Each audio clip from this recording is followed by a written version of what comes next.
A Russian man claiming to hold top-level secrets about Russian advanced bombers has just turned up at the U.S. southern border, seeking asylum. The man claims to have been an engineer at a production facility over in the city of Kazan, and he says that he possesses top-secret information about the White Swan Tu-160, which is the most advanced bomber in the Russian arsenal. U.S. border officials, they interviewed the man, and they determined that his story was in fact credible and eventually passed him off to the FBI, who are still in the process of interrogating him right now. However, analysts have pointed out that the fact that the story was even leaked to the public is an indication that perhaps the American government is encouraging other Russians who also hold top-level secrets to also escape to America. And if you thought that was interesting, well then you should click on that button below this video and check out Epic TV, one of the best no-censorship video platforms on the internet.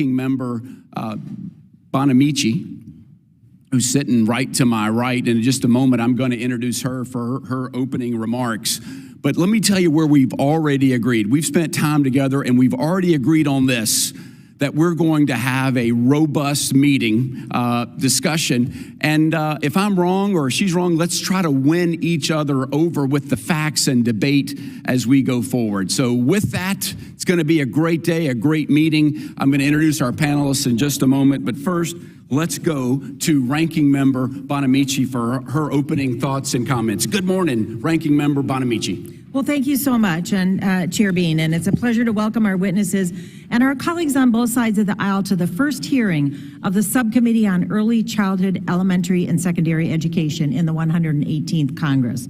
Our public education system is a bedrock of our democratic republic, and I'll note that it's not a commodity. As noted by the Founding Fathers, numerous Supreme Court justices, and in many state constitutions, the provision of free, high-quality public education to all children serves a compelling community interest. This subcommittee is responsible for delivering on that mission. Unfortunately, the majority has decided to use our first subcommittee hearing of the 118th Congress not to focus on how we can strengthen public education, but rather to promote school privatization programs disguised as school choice. And as a result, today we're discussing programs that divert taxpayer dollars from public schools rather than identifying how we can improve public education so it prepares all students for success.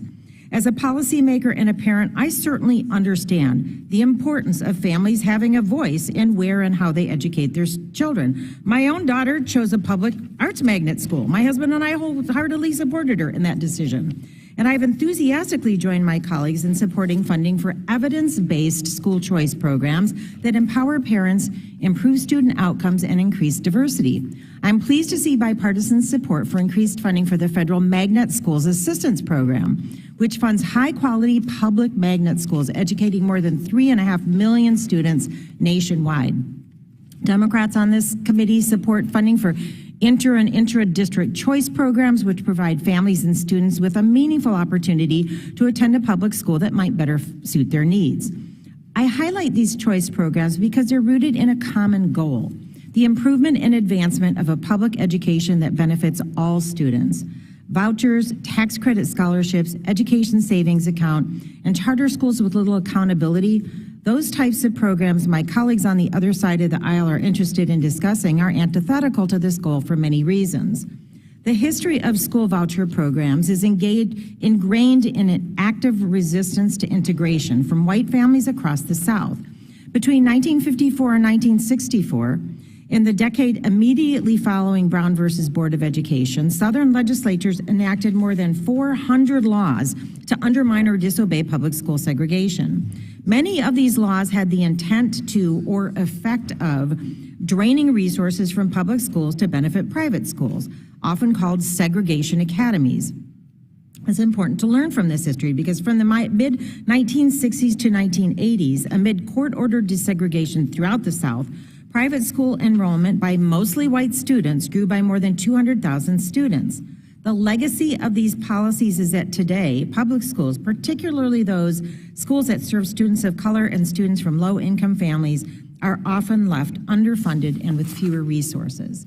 My colleagues often claim that school privatization programs provide lower-income students with the opportunity to leave their public school in search of a better education. This is patently untrue in many, if not most cases. Many choice programs do not require prior attendance at a public school as a prerequisite, and many programs, including the unprecedented expansion of vouchers passed in the chairman's home state of Florida this year, do not even have a family income cap. As a result, taxpayer dollars have been used to provide tuition coupons for students already in private schools and for wealthy families who don't need them. State data in Wisconsin show that 2/3 of students in the choice program were already enrolled in private schools before receiving the subsidy. Similarly, previous reports indicated that half of Indiana's voucher program recipients never attended a public school before joining the state program. Private school voucher programs also lack meaningful accountability requirements, leaving taxpayer money vulnerable to significant waste, fraud, and abuse. In Oklahoma, Arizona, Wisconsin, and Florida, for example, investigations have found millions of taxpayer dollars used by voucher schools to hire unqualified teachers, serve non-existent students, and pay for school administrators' personal expenses and items. Florida's recent expansion of its school voucher program to all elementary and secondary students, regardless of household income, is a brazen demonstration that its voucher program is meant to replace traditional public schools and eventually dismantle the public education system. It's also worth noting that state legislators from rural communities are apprehensive, and rightly so, about the utility and effectiveness of vouchers for their communities, as we saw during the failure of voucher bills in both Texas and Georgia this year. Many rural school districts are already underfunded, and voucher policies would exacerbate their situation while providing no benefit to families who live there. I represent many rural communities, and in most of them, the school is the community hub. There isn't another school within miles. We should not drain funds from them to support a meaningless choice. My Democratic colleagues and I also have serious concerns about the effects of school privatization on students' civil rights. Once a student enters voucher programs, they're left without most or even all of the civil rights protections and academic achievement standards that public schools are required to provide. Private schools participating in choice programs are not always required to honor students' and families' civil rights protections, such as IEPs and 504 plans for students with disabilities, language services for students with limited English proficiency. Private school students may also be rejected or unnecessarily disciplined or expelled for reasons that would not be allowed at a public school, often with few or no avenues for recourse. Taxpayer dollars, which have clear state and federal accountability standards, have no place in schools like this. And contrary to proponents' claims, private school vouchers have also not been shown to improve students' education. If anything, they may hurt students' academic success. Research in states with large private school voucher programs, Louisiana, Indiana, Ohio, shows that students using private school vouchers score significantly lower on academic assessments than their public school peers. So in sum, private school choice programs drain resources from public education, can lead to wasteful and even fraudulent spending, deprive students and parents of civil rights protections, and do not improve student achievement. So, unfortunately, I'm disappointed to see my colleagues on the other side of the aisle supporting low-quality education options instead of following the evidence and the research. Instead, I invite my colleagues to join Democrats in investing in public education and evidence-based choice programs so every family can send their child to a high-quality, accountable, and safe public school. So thank you again, Mr. Chairman. Thank you to our witnesses. I look forward to working with my colleagues to help every student succeed, and I yield back. Ms. Bonamici, thank you so much for your opening comments. It is indeed an exciting time in education across America. Pursuant to Committee Rule 8C, all committee members who wish to insert written statements into the record may do so by submitting them to the clerk in Word format by 5 p.m. after 14 days of the date of this hearing, which is May 3rd, 2023. Without objection, the hearing record will remain open for 14 days after the date of this hearing to allow such statements and other extraneous material referenced during the hearing to be submitted. For the official record, you've waited long enough. Let's go to our first all-star panel. You thought you knew him. You see him in the hallways. He is the Honorable Warren Davidson. He represents Ohio's 8th District. But did you know he graduated from West Point, and he served our country? Thank you for your service, Congressman Davidson, in the Army. After the Army, he earned an MBA from Notre Dame and has done a variety of different things. But most importantly, he was instrumental in the debate on the historic Bill of Rights bill that this body passed, a week and a half, 2 weeks ago, whenever we did, recently, the Bill of Rights.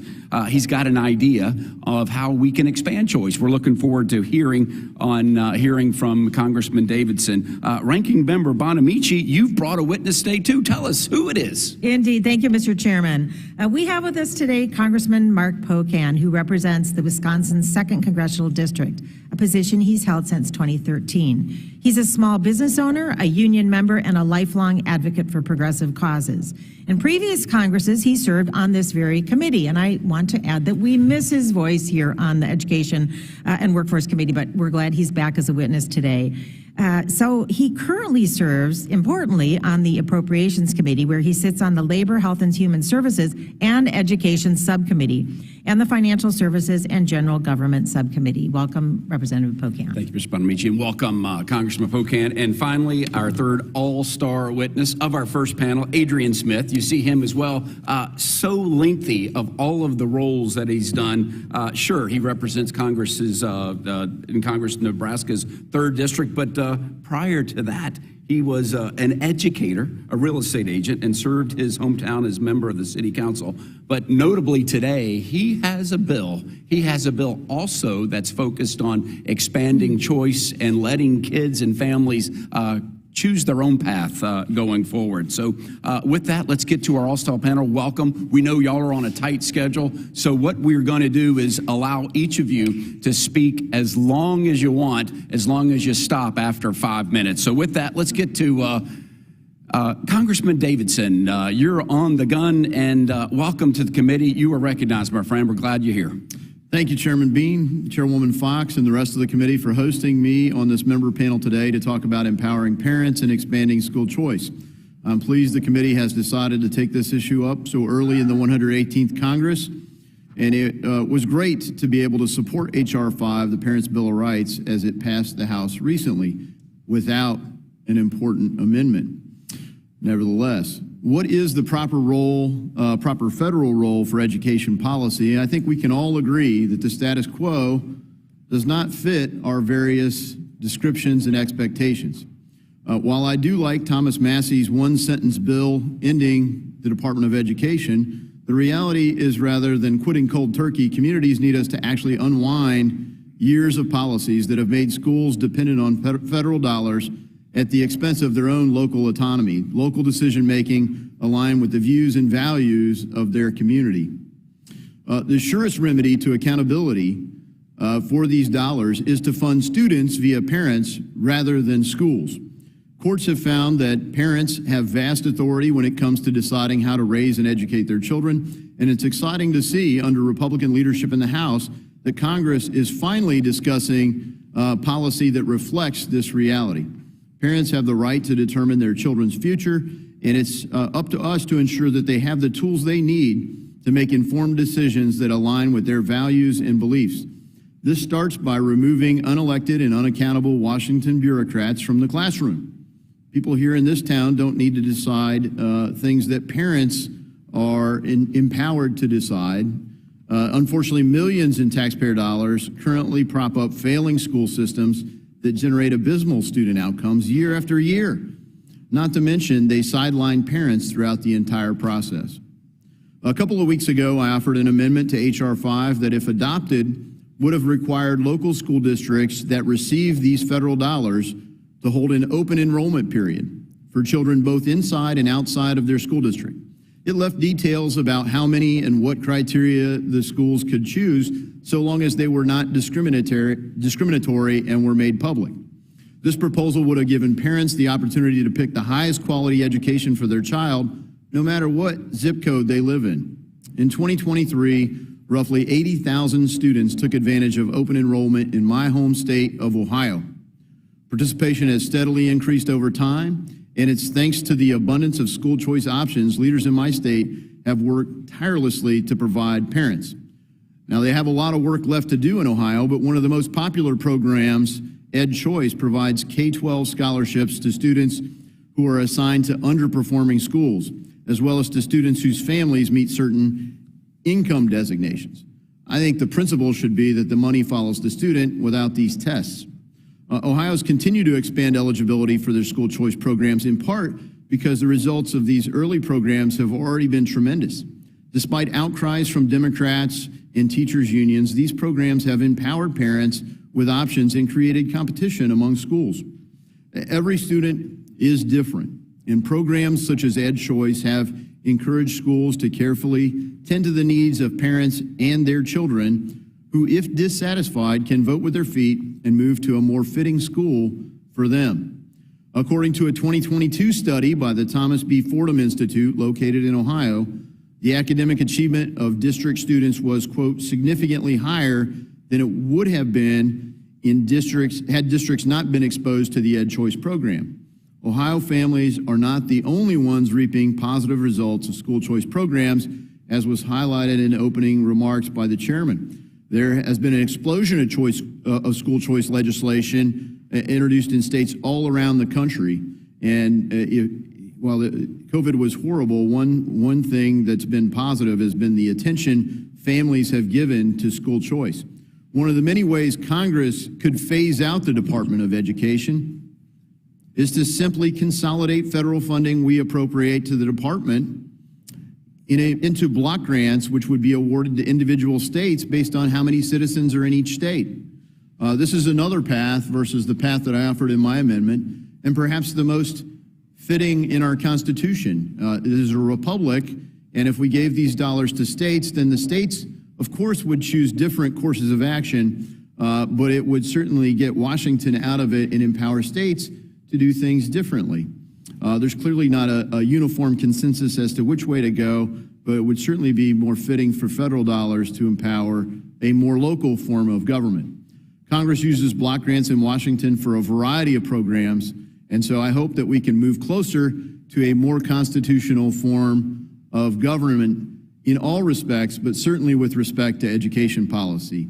I yield. Mr. Davison, thank you very much. We appreciate your thoughts. Let's go to Wisconsin. Let's go to Wisconsin, where Mr. Pocan, you are recognized. Welcome to committee, and we're glad to have you here. What say you on education? Full committee, thank you. Full committee chair and the ranking member. I appreciate the chance to testify for you today. The title of today's hearing, School Choice, Expanding Educational Freedom for All, is somewhat ironic because the data on school choice shows that these programs drain resources from public schools to fund private and religious schools, which aren't held to the same educational standards, nor are subject to many of the anti-discrimination laws that protect LGBTQ+ students, students with disabilities, and students of color. I served for 14 years in the Wisconsin State Legislature during one of the first in the nation school voucher experiments, and I'm glad to share some of the findings. Vouchers fund students already attending private schools, not low-income kids. Let's be clear, voucher programs overwhelmingly subsidize kids who are already in private school. In Wisconsin, more than 70 to 80% of vouchers go to kids already in private school. Wisconsin's program started with 511 students in the 2013-14 school year and now has an enrollment of over 17,000 students.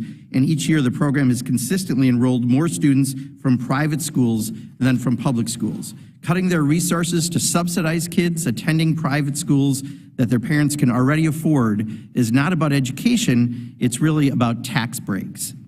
Second, vouchers don't save taxpayer dollars and drain funds from public schools. Additionally, these programs do not save taxpayer dollars. The cost of Wisconsin's statewide voucher program has grown from just over $3 million in 2013 to over $98 million less than a decade later. Wisconsin is effectively funding two separate school systems, one public, one private, out of limited state education funds. This puts a heavy financial burden on public schools and on taxpayers who have to foot the bill.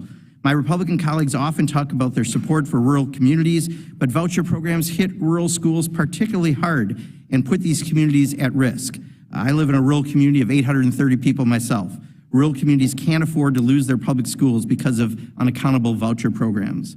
Third, vouchers don't improve academic achievement. These programs also fail to improve academic achievement for students. Studies have shown that Milwaukee students using vouchers to attend private schools performed no better on standardized tests than their public school counterparts, and that the Milwaukee voucher program had no effect on students' likelihood of graduating college. Many voucher schools also shut down with little warning, abruptly forcing students to move to schools, public schools, and without returning a dime of public funding. One study shows that 41% of all private voucher schools operating in Milwaukee between 1991 and 2015 failed. Research also shows that academic outcomes tend to improve for students who choose to leave their voucher school for a public school. Fourth, voucher schools lack accountability and oversight. Finally, for my colleagues who love to talk about accountability for federal spending, it's worth noting that these school choice programs have zero accountability for taxpayers. When Wisconsin first started the voucher program, the standards were incredibly loose. There was a school that used their government funds to lease Cadillacs. Another school that received funds was run by someone who said he could read a book simply by placing his hand on it. While eventually the standards were improved, voucher schools are not subject to the same requirements and oversight as public schools, meaning there's little to protect taxpayers from these types of abuses. It is clear that public funds belong in public schools, which serve all students regardless of whether they have special needs or their economic situation. The data shows that voucher programs lack basic oversight measures, sometimes fund discrimination, and fail to improve academic achievement for the students that participate. Our nation's public schools are already resource-starved, struggling to fund livable salaries for teachers, basic infrastructure upgrades, or manageable classroom sizes. We need to invest in them for better results.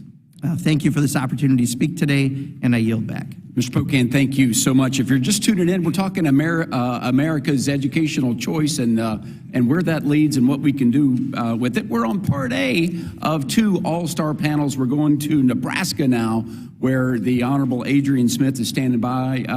Congressman Smith, you are recognized. Welcome to the committee. Thank you, Chairman Bean, Chairwoman Fox, Ranking Member Bonamici, and Ranking Member Scott, and members of the subcommittee. Appreciate the opportunity to discuss this important topic here in today's hearing. There's no question school choice is having a moment nationwide. Data shows parental involvement leads to better outcomes for students. And as legislators, we have a responsibility to encourage more parental involvement in education, not less. School choice is one way to do that. Parental empowerment is more important than ever before.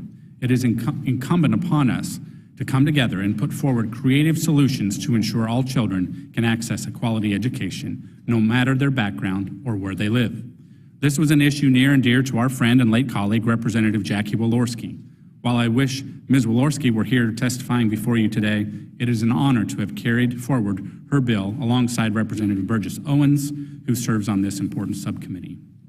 Our bill, the Educational Choice for Children Act, is an innovative policy mechanism to provide deserving students of all backgrounds with more options to fund their education needs, something we should all be able to agree on. It is important, and with emphasis, I note this measure leaves in place all existing public education resources. Let me repeat, this measure leaves in place all existing public education resources. The ECCA would create an annual $10 billion pool of tax credits, which Treasury would allocate to private, nonprofit scholarship granting organizations, or SGOs, in each state and in D.C. These SGOs would receive donations from families and businesses, allowing them to provide scholarships to families below 300% of their state's median income. SGOs would then allocate one-for-one tax credits back to the donors and grant the scholarships to families. In addition to paying traditional tuition costs, the scholarships could also be used to pay for tutoring, supplies, and other needs for families in rural areas where their local district can't fully meet their needs and where traditional private school options do not exist. Because this process is run by private, non-governmental SGOs, there is no government involvement in providing these scholarships. Because we do this through the tax code, once again, we are leaving in place all existing funding for education budgets. You may find this concept familiar because the structure of this tax incentive is similar to programs with strong bipartisan support, like the low-income housing tax credit. The ECCA is supported by numerous stakeholders and advocates, and I hope today's subcommittee hearing will pave the way for additional action on this important legislation. Thank you again for having me to discuss this ECCA and the importance of school choice to students and families across America. Thank you. I yield back. Thank you, Mr. Smith, Ms. Procon. Thank you very much for coming forward. We appreciate. We know y'all are excused. How about that? You are excused. Members, we're going to pause literally for just half a minute, 30 seconds, as we excuse our first all-star panel, and then we invite the second all-star panel. Thank you very much. Well done. Our second all-star panel now making their way to the witness table.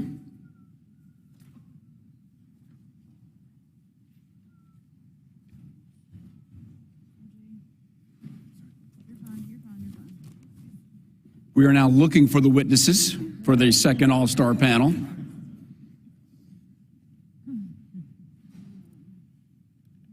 We found one. Hooray.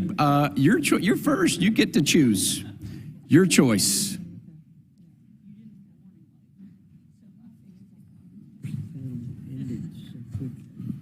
Yeah.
And we're back, ladies and gentlemen. This is the subcommittee on early childhood, elementary, and secondary education. We are in the middle of a discussion on education choice in America. We've already heard from one all-star panel, and now it's time for all-star panel number 2. We've got 4 distinguished witnesses that we are going to hear from, and we're glad to have you here, so welcome. For our first witness introduction, let's go to our own Mary Miller. You're recognized.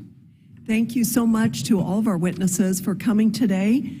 And I'd like to introduce Mr. Luke Messer, who is the president of Invest in Education. From 2013 to 2019, he served as the U.S. Congressman for Indiana's 6th Congressional District and was a member of this committee. He also served as a state legislator in the Indiana House of Representatives and was president and CEO of School Choice Indiana, where he helped pass major school choice legislation and usher in the largest state-based education reform movement in the country. Thank you, sir, for attending. Thank you very much, Ms. Miller. Welcome. We're glad to have you here. I defer to Ranking Member Bonamici to introduce our second witness. Thank you very much, Mr. Chairman. Mr. Derek W. Black is a professor of law and director of the Constitutional Law Center at the University of South Carolina School of Law. His area of expertise includes education law and policy, constitutional law, and civil rights. The focus of his current scholarship is the intersection of constitutional law and public education, particularly as it pertains to educational equity and equality and fairness for disadvantaged students. His work has been cited by federal courts and various briefs before the United States Supreme Court. Based on that research, he offers expert witness testimony in school funding, voucher, and federal educational policy litigation. He holds a JD from the University of the North Carolina School of Law. Thank you very much, and welcome, Mr. Black. Nathaniel Moran, Congressman Moran, you're recognized to introduce our third witness. Thank you, Chair. I'm pleased to introduce Dr. Lindsay Burke, who is the Director of the Center for Education Policy at the Heritage Foundation. She has published evaluations of education choice options for public policy foundations across the country, and if that were not enough, she has also done extensive work shaping and evaluating policies on education savings accounts. She holds a PhD in education policy from George Mason University, where she examined the intersection of education choice and institutional theory. We are grateful, ma'am, that you have joined us today and look forward to hearing from you. Please welcome Dr. Lindsay Burke. Thank you, Ms. Moran, and welcome, Dr. Burke. I have the honor of introducing our fourth witness. It's Denisha Allen. She's a senior fellow at the American Federation for Children and previously served as school choice and youth liaison for the Secretary of Education at the U.S. Department of Education. She's from the free state of Florida. She is a tax scholarship graduate who had her life changed by being able to choose the school that she chose. She's been featured in the Wall Street Journal, Washington Examiner, and Fox News. But most importantly, we discovered that we share a passion for the Jaguars out of Jacksonville, because that's where you're from. We're glad to have you here. You probably got one of the best jobs ever, making families, just changing lives, of helping them navigate their way through school choice. So with that, panelists, we're glad to have you here. There's a 5-minute warning. Your lights will light up. Maybe I'll give you the signal if you go forward. But we're glad to have you here, and just welcome. Welcome back to our first witness, Mr. Messer. We drew straws, you lost, so you're going first. So we are delighted to have you here. Welcome back. So, Mr. Messer, you're recognized. Thank you, Chairman Bean, Ranking Member Bonamici, and members of the subcommittee. Thank you for the opportunity to testify here today. It is great to be back in this hearing room. As a former member of the Education and Workforce Committee, former president of a state school choice organization, and former state legislator, I've worked for many years to reform K-12 education with a particular emphasis on expanding educational freedom and parental empowerment in K-12 education. This month marks the 40th anniversary of A Nation at Risk, arguably the most important document assessing the state of K-12 education ever published by the federal government. 40 years later, not enough has changed. The truth is, we're a long way away from having a 21st century K-12 education model where every student has access to a great education, and schools are laser focused on learning and improving academic outcomes for students. The pandemic exposed a disturbing underlying political dynamic that too often places the interests of adults above the welfare, both emotionally and academically, of students. The result was a widespread documented learning loss that will take years to recover. During the pandemic, with millions of students learning from home, America's parents also got a much better look at the substance of what is being taught in our nation's schools. Unfortunately, many schools are driving an agenda that has little to do with reading, writing, math, science, art, music, or history. Thanks to the leadership of Representative Letgo, Chairwoman Fox, and many other members of this committee, the House recently passed a bill, the Parents' Bill of Rights, which is intended to ensure that parents have a much stronger voice in our nation's schools. But importantly, school choice is the engine that makes the Parents' Bill of Rights enforceable. Parents need the freedom to choose the education environment that best meets their child's needs. Parents, especially lower-income parents, need the power to be able to leave government-assigned schools that aren't working for their child. Parents need school choice.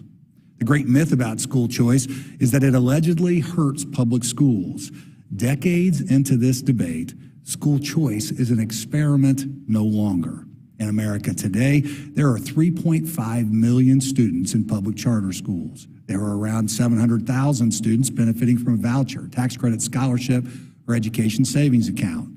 Yet the public school system is still standing and still educating the vast majority of our nation's students. In fact, more than 20 years of research compiled by EdChoice shows that the existence of school choice actually improves academic achievement in surrounding public schools. School choice is also incredibly popular. In America today, it's hard to find a public policy issue on which Republican, Democrat, Independent, Latino, African American, and millennial voters all agree. Yet poll after poll shows 70 to even 90% support for these groups from various forms of school choice. Congress can heed the call from voters and parents of school-aged children and pass America's boldest school choice bill, H.R. 531, the Educational Choice for Children Act, authored by Representative Smith, who did a great job describing the bill earlier today, my friend Burgess Owens, and then my late colleague from Indiana, Jackie Walorski. The ECCA represents federalism and ensures K-12 education remains a state and local issue, creates no new mandates or government programs, protects religious liberty and private school autonomy. It does this by creating a $10 billion federal tax credit that allows individuals and businesses to contribute to nonprofit scholarship granting organizations in the states. These SGOs provide scholarships for students to use for a variety of educational purposes, such as tuition, tutoring to address learning loss, special needs services, school-related fees, education technology, or curriculum materials. That's private money, not federal money, to fund scholarships, while donors get 100% non-refundable tax credit. Once implemented, the ECCA would provide educational opportunities for more than 1 million families throughout the country. Imagine how different the policy debate would have been throughout the pandemic if 1 million families could have voted with their feet. Mr. Messer, thank you so much. You haven't lost it. You still stayed under time, so we're glad to have you back. Let's go to our second witness. It's Mr. Black. Mr. Black, welcome again, and you were recognized. And your mic. Thank you, Mr. Chair. It's my honor to testify before the committee. I want to focus my comments on 4 issues in particular: states' constitutional duty in education, the financial impact of vouchers on public education, unequal access and discrimination in voucher programs, and student achievement. First, public financing of vouchers must be situated within a larger constitutional context. The key question is whether private school subsidies are permissible under state constitutions. All 50 state constitutions mandate the provision of public education. These mandates are affirmative and absolute, and they include qualitative components. Both constitutional language and courts describe these obligations as states' paramount or foremost duty, which is to say that no other priorities can come before them. Various state constitutional clauses also directly limit states' involvement in financing private school education and reserve certain resources exclusively for public schools.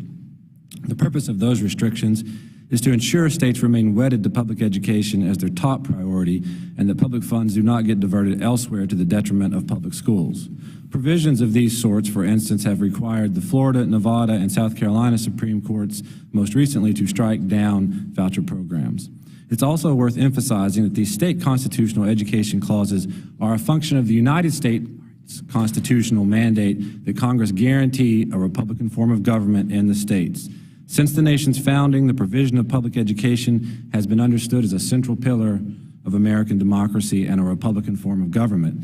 This understanding is reflected in one of the nation's 4 foundational documents, the Northwest Ordinance of 1787, which actually precedes the United States Constitution, and in the terms that Congress has imposed on states as a condition of admission to the Union.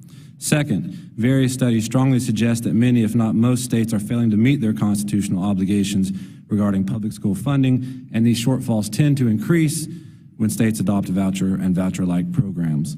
One study found that states disinvested nearly $600 billion in public schools following the Great Recession. During the same period, several states exponentially expanded their private school choice programs.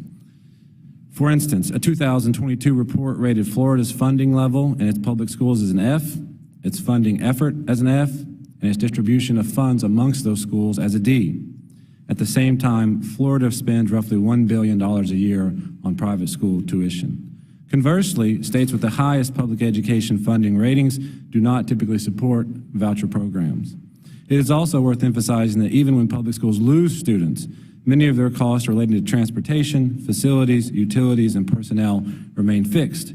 As a result, public schools must provide the same services but with fewer resources. Third, Private schools participating in these programs do not provide equal access to all students. They are exempt from various anti-discrimination and constitutional restrictions. And evidence suggests that some of these schools are, in fact, discriminating against students in admission, as well as providing questionable curriculum. In addition, states have increasingly changed their programs from expanding opportunity for low-income students to simply subsidizing private school tuition for all students. And no matter what, private schools continue to pick and choose from student applicants based upon academic credentials and other factors such as behavioral history. The net results are publicly financed programs that help to sort, segregate, and stratify students into demographic silos.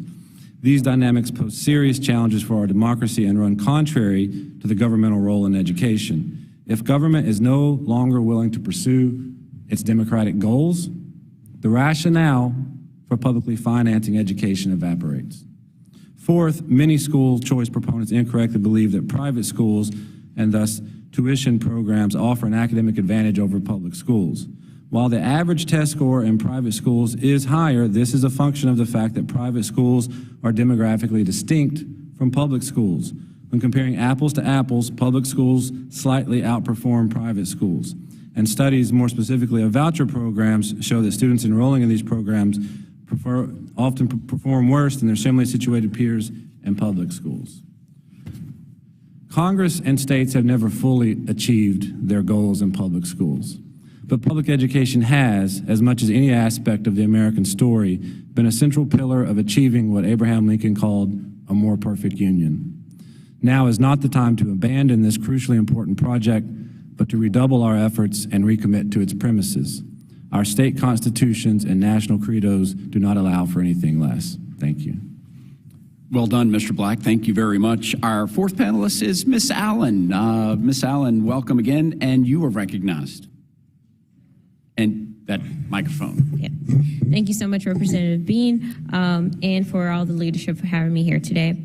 I grew up in Jacksonville, Florida, on the east side of Jacksonville. My neighborhood sits on the east side of downtown near the arena where the Jaguars play, and it's closed off by Springfield.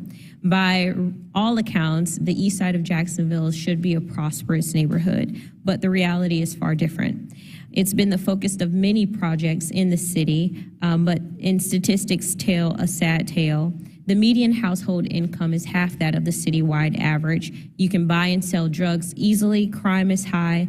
This neighborhood is where I went to school, and I failed the third grade twice because I could not read. I felt so insecure. I just knew I was stupid. I was regularly humiliated by my classmates because I was 2 years older than everyone in my class. Teachers sighed when I walked through the door. Unsurprisingly, I hated school. To me, school was just a place that I had to go out of obligation so my mother wouldn't go to jail, because that had actually happened before. But the summer before my 6th grade year, I started to live permanently with my godmother. I thought that I was a failure, and it seemed that my life would follow the same path of many folks in my family, dropping out or worse. But when I started to live with my godmother, one of the first things she wanted to do was put me in a great school. She found out about the Florida Tax Credit Scholarship and immediately enrolled me into her church's private school. I didn't know my life was going to change as much as it did. Every day at my new school, the teachers greeted me with a smile. I felt so loved and seen. Because I didn't read on level, teachers met with me one-on-one to catch me up. They saw the potential that was in me. My confidence began to grow. They didn't view me as a chore, but as a child of God and as a student that was capable of learning. I went from making D's and F's consistently, believing that I would be a teen parent, a high school dropout, to making A's and B's, graduating from high school, becoming the first in my family to do so, undergrad, and earning my master's degree.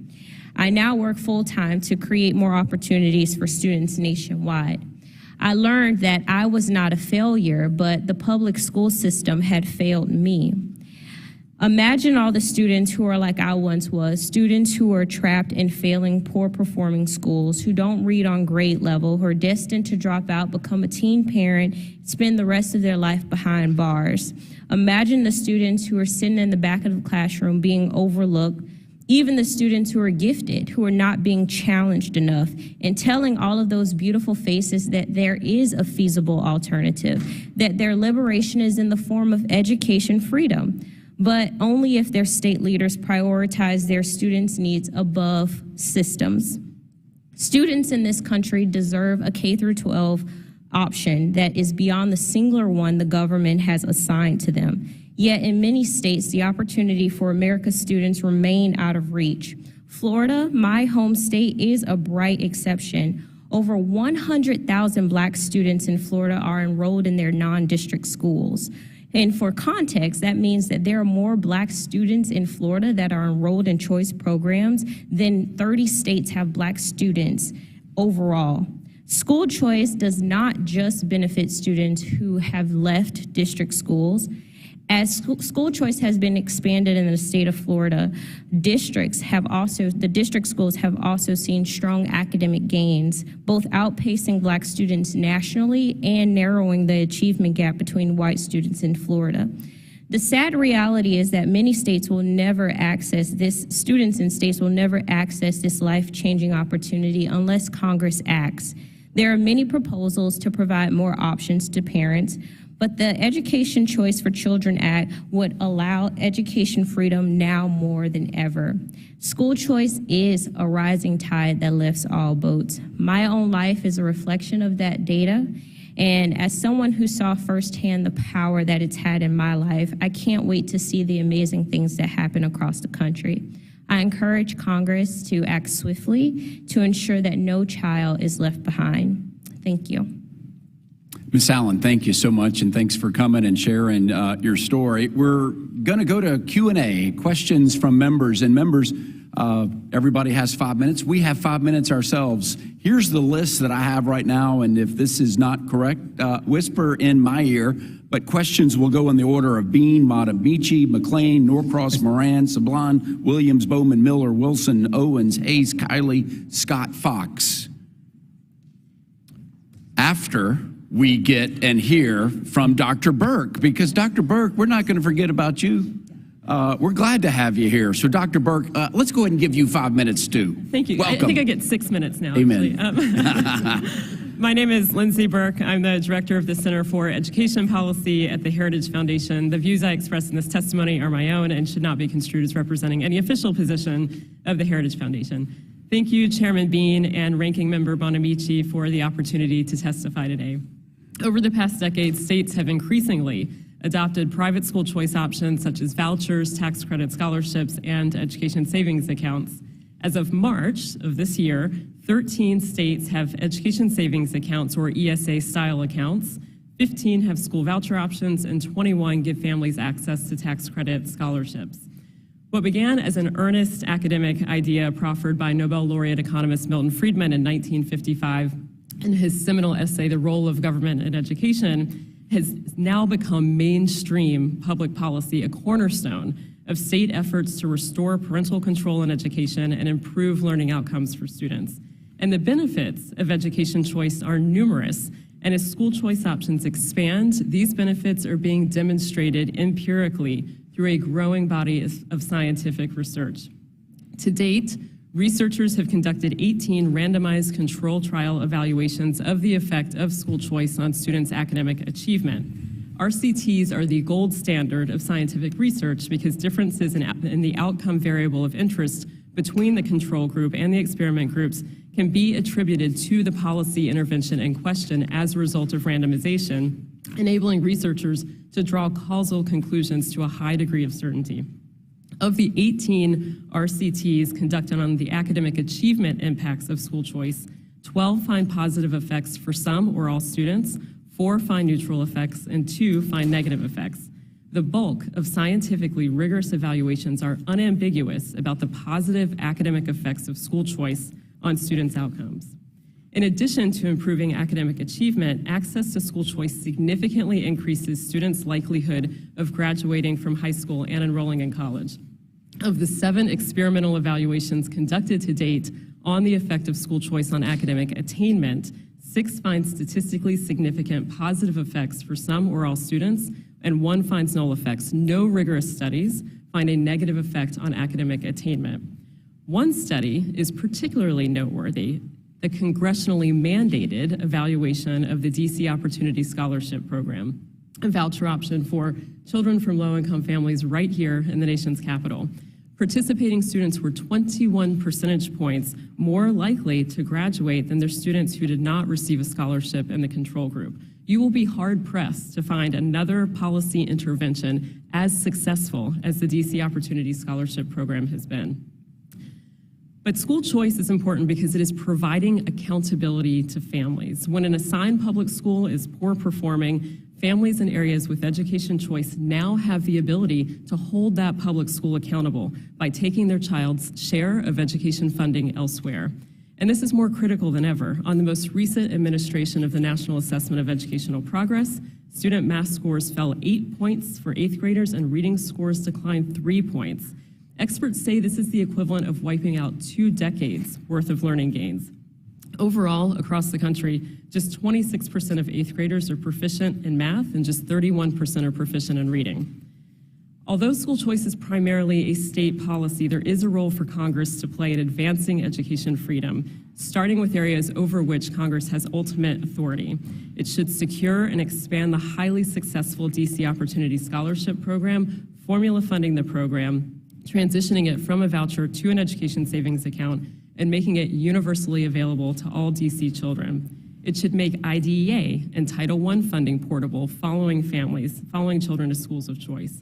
It should provide education savings accounts to Native American children who are currently trapped in underperforming Bureau of Indian Affairs schools. And it should provide education savings accounts to children from active duty military families. Education choice provides a needed course correction, aligning K-12 education with the rest of the American experience, one based on free choice and the accountability to consumers created through competition, even in the case of publicly funded programs.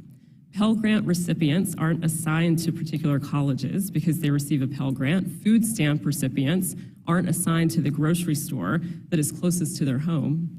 Yet in K-12 education, students are assigned to a school that is closest to where their parents can afford to live, even if that school is a poor fit.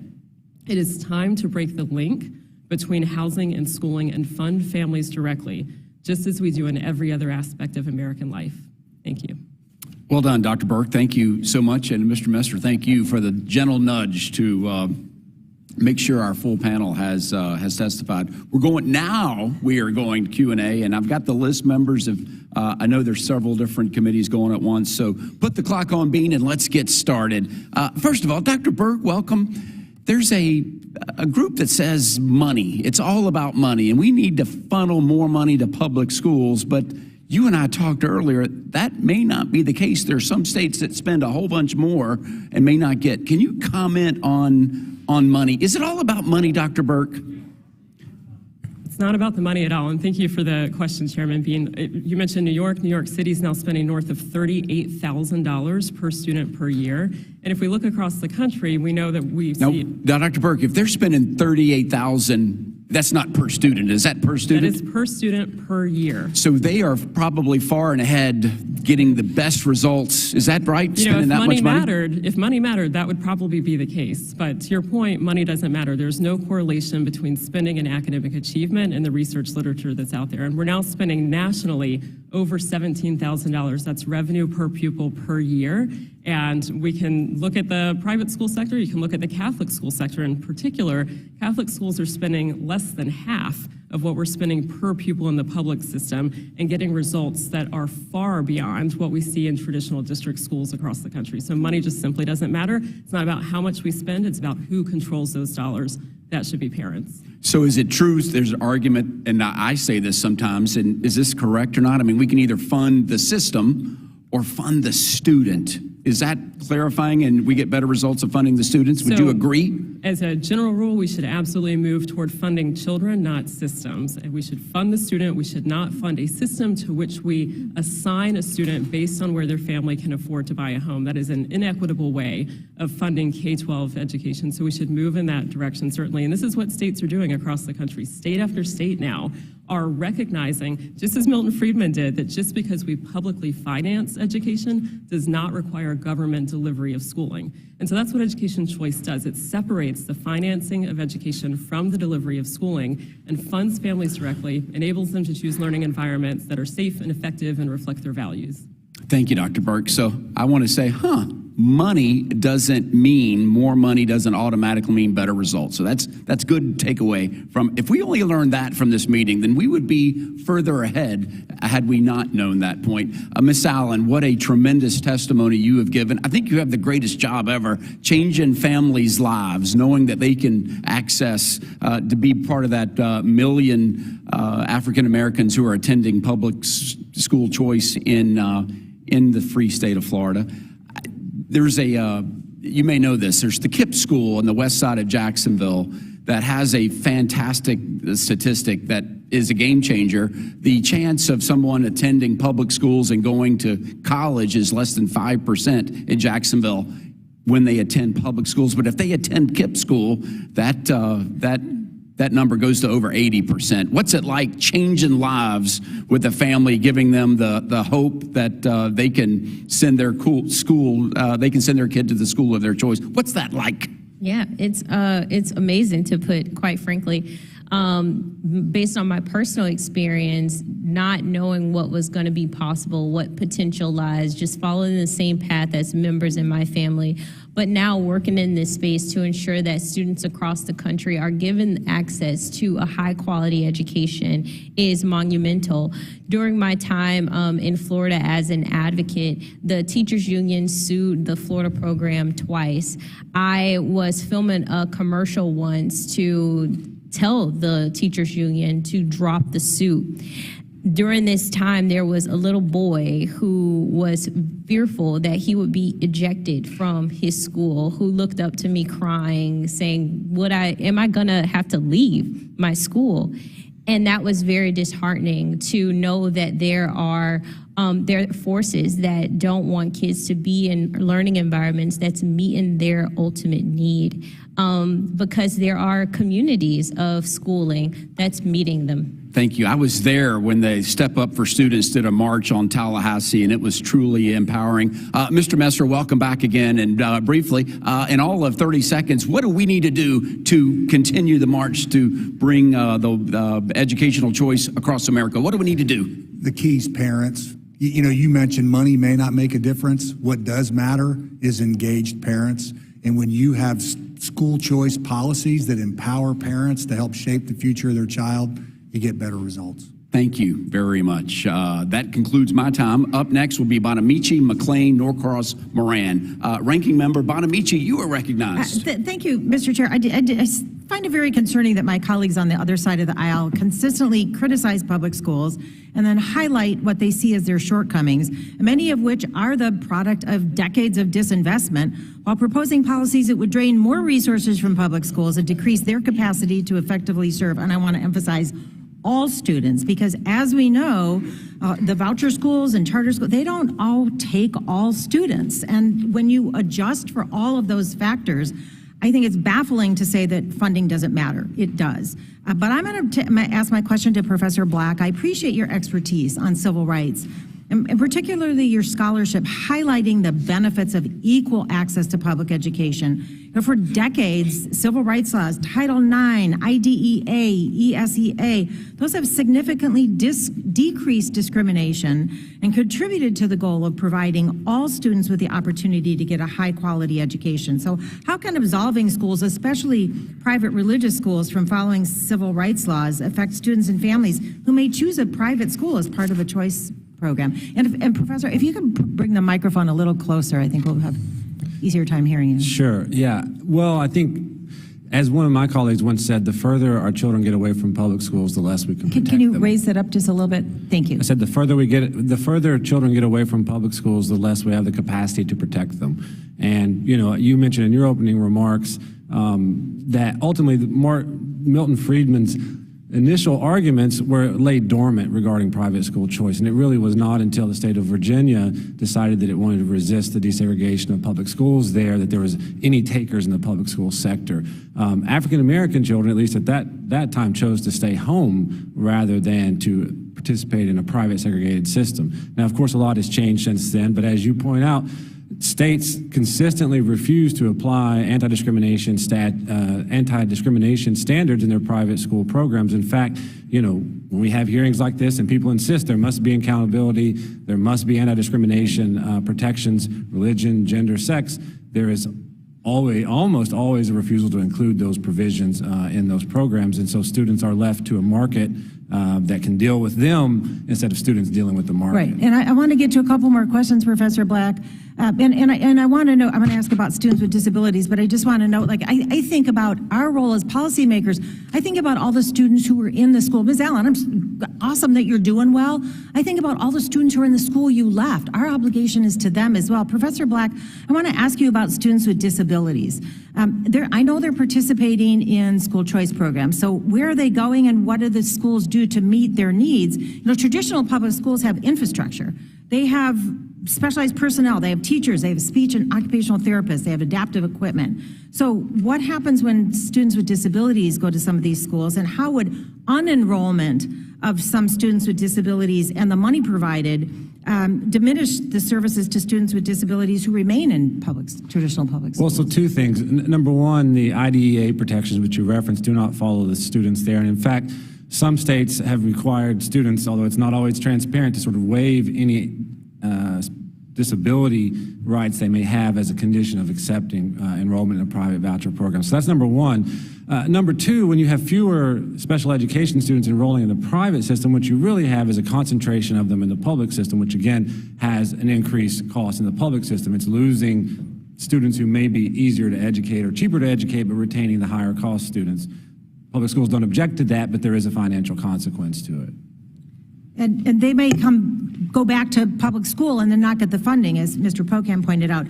My third question, Professor Black, some people, including some here today, have posited that a massive multi-billion, up to $10 billion school choice federal tax credit would not affect public school funding, which I find a bit baffling because it seems like $10 billion less in revenue that could be used, for example, for fully funding IDEA. So do you agree, and why or why not? Well, as you point out, the federal government has yet to fully fund the IDEA in the history of the program, so any dollar spent elsewhere would be a dollar not spent there. And I think to take that same point, as always emphasized at the state level, until you have discharged your constitutional responsibility to the public education program, I don't believe it's appropriate to consider alternatives to that program because there's an absolute obligation there. And just to clarify, a $10 billion school choice federal tax credit would reduce federal revenue by $10 billion, isn't that correct? That's true. And if we look at the state level, any type of tax credits, movement of dollars from one system to the other does have the effect either directly coming out of the public education funding program or indirectly coming out of it. Absolutely. And Mr. Chairman, I see my time has expired, but as I yield back, I request unanimous consent to enter into the record a letter from the National Coalition for Public Education encouraging Congress to reject private school vouchers. Without objection. There's been a lineup in our order: Owens, Norcross, Moran, Sablon, Williams. Let's go to Utah, where Mr. Owens is ready for his time. Congressman, you recognize. Thank you so much, Dr. Fox and Chairman Bean. We're holding this important hearing today, and I thank you to the witness for your participation. I'd particularly like to thank my colleague, Representative Adrian Smith. It's been a pleasure to work with him on this Educational Choice for Children's Act that we introduced earlier this year in honor of our colleague, Jackie Borlorski. I'd also like to thank former Representative Luke Messer, who's been a long-time champion of school choice. Representative Messer long ago caught the vision of school choice and how transformative educational freedom is for families, especially those in low-income and unperforming school districts. Educational freedom is a civil rights issue of our time. Educational freedom supports students over systems and gives every child in America, regardless of his or her zip code, the opportunity to achieve the American dream. I've seen firsthand how access to quality education can change the course of a child's life. Educational freedom can give someone a second chance in life. I am passionate and will not stop fighting until every child, regardless of his or her race, socioeconomic status, family situation, or neighborhood, has the right educational freedom. It was a little bit earlier, somebody stated that no public rationale to support choice. I'm going to disagree vehemently on that. This is a civil rights issue. Every child has a right for an education. Every child has a right for a choice of going to the right place. And I think it's interesting because as we talk now about how $10 billion it pulls away from our revenue. I mean, of all times to talk about using that example, let me just go back. We have Miss Allen here. That is a great example of what can happen with a choice. Let me tell you about the other kids who have not had a choice. 2017, 75% of the black boys in the state of California could not pass standard reading and writing tests. 75%, no choice. Their parents didn't have the chance to have this opportunity we're talking about right now. If you want to see the results of that, look what's going on in the streets of California across the board in every single urban city where these kids have not been taught how to read, write, think, or dream. 100% of the black kids here in D.C. in one district are zero proficiency in math. Now, it's one thing to commit to public schools. If it's a bad school system, why should we put our kids in there? Why should you put your kids in there? And I would suggest no one in this room would purposely keep their kids in a school that's failing and say it's okay. But some way we put aside this empathy and say it's okay for other kids, particularly blacks, Hispanics, those who cannot defend themselves. There is a result of us allowing this system not to have meritocracy put into this process. I want to address this real quick, Mr. Messer. The Educational Choice for Children's Act, how does this impact the resources for public education? I think it's very important because this is what unions like to do, is put fear in people's hearts. How does this impact those educational systems already in place right now? Yeah. First, Congressman Owens, thank you for your great leadership on the ECCA. As you talk through this, I think it's important to remember you might be entitled to your own argument, but you're not entitled to your own facts, right? There are $200 billion in COVID monies that are out in schools across America. 100 billion, forgive me, we're in Washington, 100 billion of which have not even been spent. The money that would be used for this tax credit, it's not federal government money, it's the money of the individuals who would decide to give their private contributions to private SGOs and then create better opportunities for kids. You were describing what's happening across America and what happens to the kids that don't get a chance. I once had a chance to speak at the Basis Academy here in Washington, D.C., this extraordinary mathematics academy, math and science academy with kids from every zip code in Washington, D.C., with graduation rates in the high 90s, 80+%, 90+% going to college. The first question they asked me was, Congressman, why don't my friends and neighbors have this same chance? Yeah. Why don't sometimes even my sibling or cousin have this same opportunity? It's immoral. In a country like ours, no child should be forced to go to a failing or unsafe school. I only have a few seconds here, and I'll just say this. If you want a voice of those who are not being heard, those who say we represent, listen to Ms. Allen, please. Ms. Allen, do you have any last comments on this topic of choice?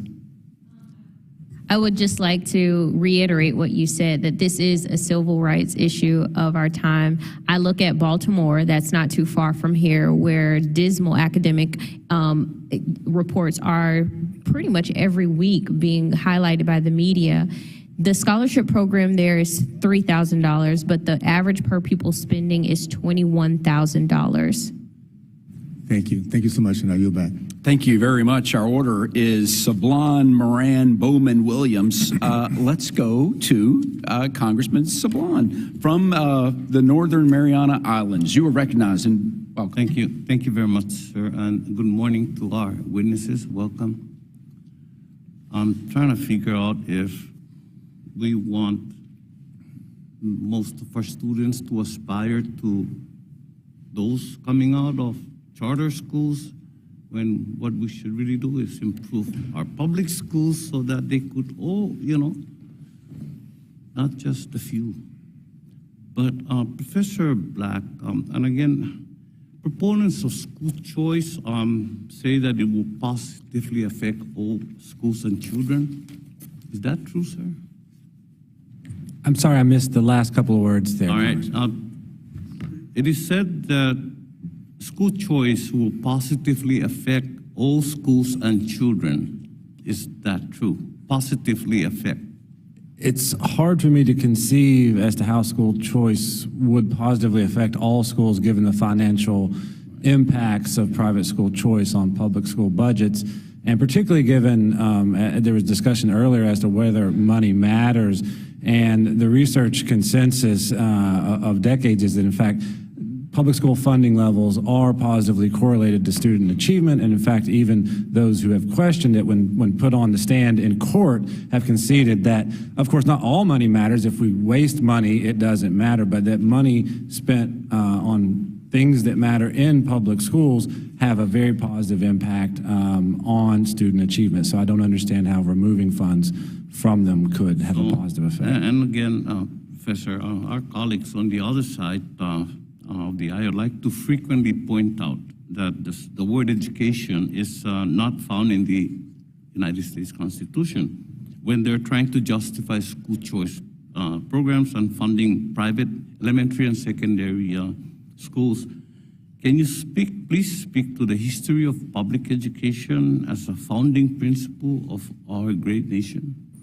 That's a long story. I'll try to be brief. But I'll at least say that our founding fathers, such as Jefferson and Adams in particular, well, Madison and Washington, were all keenly aware of the problem of an educated citizenry, even prior to the United States Constitution. And the notion was that we had to provide public education to have an educated citizenry so that we could have a Republican form of government. This sort of concept of a Republican form of government with public education as its pillar was there before the United States Constitution. I referenced earlier the Northwest Ordinance of 1787. Many of the people who voted on that, Continental Congress, which preceded this one, are also the same people who attended the United States Constitutional Convention. But that Northwest Ordinance of 1787 required that every single square inch of land that remained in the United States of America outside of the original colonies would be divided up into squares, right? And that each town would have 32 lots. The 16th lot in each town would be reserved for public schools. The outer lying lots would generate resources for those schools. Anyone who's driven from Pennsylvania into Ohio or from Kentucky into Ohio, and they used to carry around those little maps, will notice something very different. The lines between the counties in Ohio and every county that goes westward are straight. That is because the Northwest Ordinance and the standards that it set for territories to become states in the United States of America. After the Civil War, Congress never admitted another state to this union without requiring them to mandate public education in their state constitution. So yes, it is the role of states to provide public education, but that is a function of the overall constitutional structure of a Republican form of government in the United States of America. Thank you very much, Professor. Mr. Chairman, I yield. Thank you very much. Let's go to New York, where Representative Williams is standing by, and you are recognized. Thank you, Mr. Chairman. My wife and I both attended public high schools, and she performed much better than I did. She was valedictorian, and I will not comment further. But in our choice, in our family, we actually decided to homeschool our children. And we actually did that across, I think, 5 or 6 different jurisdictions, including different states, always having to interpret the rules and to comply with the rules. And that required a lot of effort. And again, I salute my fantastic wife for the success of our children through that process and their ongoing success as children, as adults. In my district, just in the last month, I have visited 2 fantastic schools. The first is the Fremont Elementary School, part of East Syracuse Manoa School District. It is a public school. It's extremely well run and well organized, has tremendous outcomes, it has great leadership, and most of all, it has great teachers. Dr. Desiato, who runs that school district, is truly exceptional in her work, and I commend her. In the poorest parts or adjacent or near the poorest parts of Syracuse, there's another school. It's called the Syracuse Science Academies of New York, and it's a charter school run by Dr. Tolga Hayali, and also has spectacular success. Truly enjoyed getting to read my favorite books to a second grade class there and answer questions about life on submarines. And so just in my district, we have two fantastic examples of both public schools and charter schools. And yet also in my district, we have some of the poorest schools and some of the worst performing schools. And I find that unfair. Mrs. Allen, you are the star of the show. Thank you for being here. With all respect to the others, but your personal story is truly inspiring. In your area of Jacksonville, where were the best public schools that you were aware of in Jacksonville? So actually, unfortunately, there are still no schools of choice on the east side of Jacksonville where I grew up, and the schools that were underperforming when I went are still underperforming. Which were the best performing in the greater Jacksonville area? It would have been on the more affluent side of the city, on the south side, in the San Marco downtown area. Private schools were probably the best pick for families. So it seems like a simple solution. Why didn't your family simply move into the wealthy neighborhoods? We couldn't afford it. Or perhaps attend the private schools? Yep, we couldn't afford it. We do have a system of choice in this country, to your point, and it's based on zip code. If you can afford to buy a house in a wealthy community, you have school choice. But unfortunately, parents don't have that opportunity. Lower income parents, even lower middle class parents, don't have that opportunity to pay for a house in a great district. Approximately how many miles would you say it is between the east side of your neighborhood and some of these south side schools that